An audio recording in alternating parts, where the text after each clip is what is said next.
Well, things looking a little bit different than what we anticipated on this weather alert day, but still going to be tracking that strong to even severe thunderstorm potential as we go forward. Here's the latest look at FUTURETRACK, and it's more so some broken clusters of storms rolling through as we get into this morning.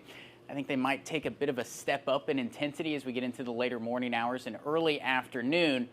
But again, going to be tracking a bit of a break in the activity. It's going to be a short-lived one, though. As we get into about 3 and 4 o'clock, here comes round 2.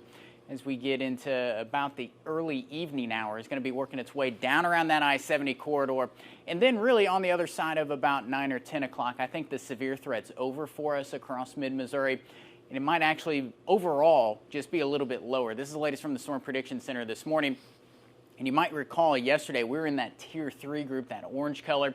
That's still in some of our southern counties south of Highway 50, but that was over more of mid-Missouri. So we've actually been slightly downgraded, but still, nonetheless, that severe threat's going to be there. Damaging winds, flash flooding, going to be the two biggest problems that we're going to be looking at.